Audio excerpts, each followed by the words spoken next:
Pero sa totoo lang, dapat hindi talaga yan umalis ng bansa si former President Rodrigo Pag Duterte. umalis po, susunod po ba kayo? Yes, meron na pong arrangements kasi kailangan ko kausapin yung mga abogado doon kung saan man siya dalhin. Pupunta kami, ako, at pupunta yung mga abogado and doon kami mag-uusap kung ano yung mga gagawin. Tingin niyo ba tama yung naging proseso sa warrant of arrest? Ay hindi talaga. Kasi nakalagay sa rules ng ICC, the defendant should be taken to a court, a local court. Dapat dinala siya sa korte. At yung proseso natin dito sa loob, yun yung masusunod para sa pag-implement ng What were warrant. your instructions to the former president? What were your instructions to your father? About legal matters lang, no. So sinabihan ko siya na kung ano yung sasabihin at gagawin for his lawyer. Pipi, ano pong plano niyo? Bakit po kayo nagpunta dito? Gusto niyo po ba sana makausap din si Father? Yeah, and then sinabihan ko din siya na wag tumanggap ng pagkain sa katubig kahit kanino. I understand nag-prepare sila ng go bag. Nag-usap kami kanina doon sa assistant maghanda ng go bag. So Pipi, hindi kayo pinapasok? Ano pong plano niyo dito ngayon? well, nag-aantay ako. Papasukin nila dahil gusto ko makausap personal mahirap kasi sa video call kasi choppy. Ginajam nila yung signal. Kailangan ko siya kausapin. Ma'am Duterte kami ma'am, kahit ano mangyari. Hindi namin siya iiwanan. Ano pong sabi Kahit sa ano mangyari. Hindi namin siya iiwanan. Maraming salamat. Bibi Sara, sabi ni Attorney Raul Lambino, nagrant na daw yung TRO. Any update po dito? May... Wala po akong update sa temporary restraining order ng Supreme Court. But as I said, lahat ng mga tao dyan sa loob ng base at dyan sa airport, kung Pilipino ka, hindi ka papayag na ginagawa ito. Were you surprised, BP? Pipi, tumanggi daw po si... Were you surprised by this scenario, or is it something that you expected? The moment that I was still in the cabinet when this was mentioned, and the moment that I talked to the Justice Secretary, and then I noticed that he had very vague answers.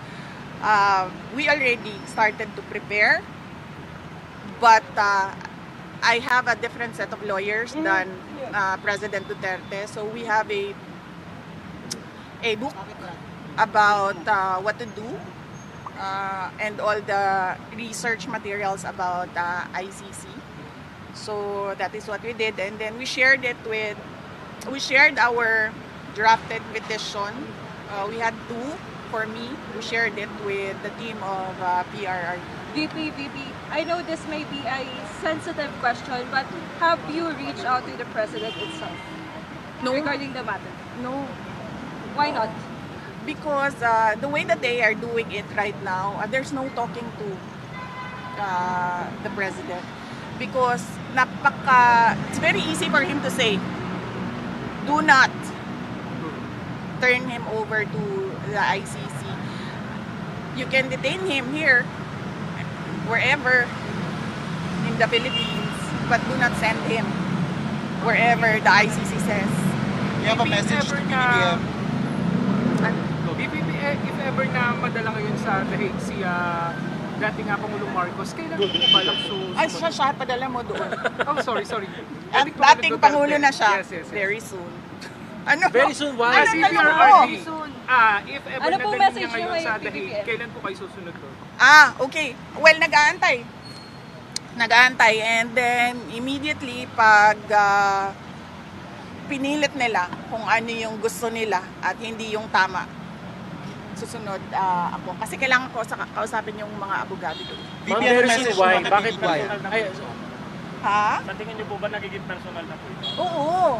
Very personal. Nakikita nyo naman. Nakafile sila ng impeachment ng ang basis nila is hearsay and gossip.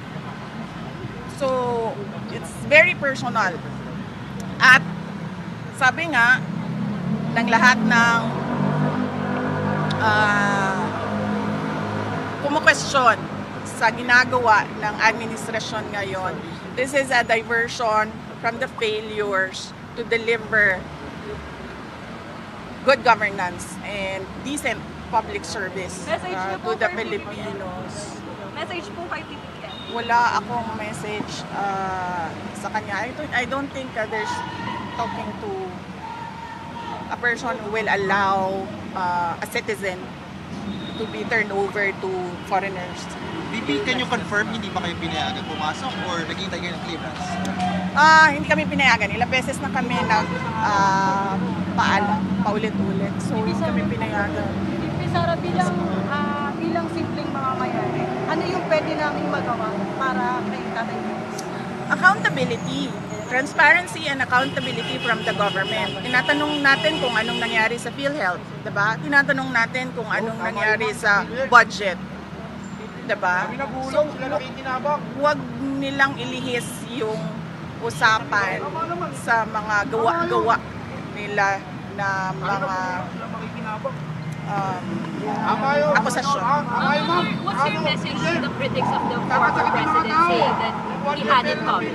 Sila nakikinabang.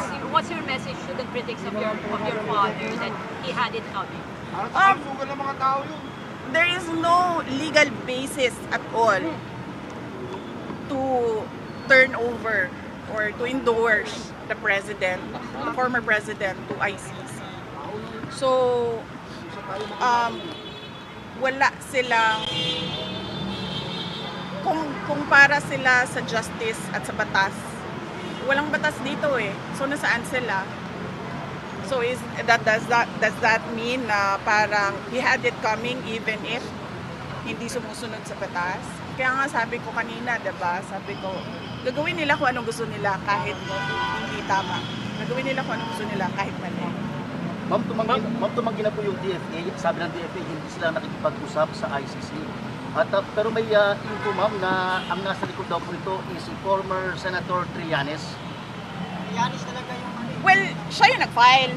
Diba? Siya yung nag-file ng complaints and siya naman yung nagbibigay ng updates about sa ICC. Lagi naman tayo yung ina-update ni Trillanes sa mga nangyayari sa ICC. So, yes, of course, siya din ang nasa likod nito. Ma'am, next move lang, sorry ha. Kasi crucial itong gabi ito, pag hindi may labas yung PRO, ano next move nyo? Hindi ko alam. Hawakan ko ba yung gulong ng airplane na yan? So, i-stop mo. How are you feeling, ma'am? Yes. Sinasabi ko lang sa inyong lahat, kung Pilipino kayo, huwag kayo pumayag na ang isang Pilipino ibigay sa mga dayuhan, lalong-lalo na pag labas na sa batas yun.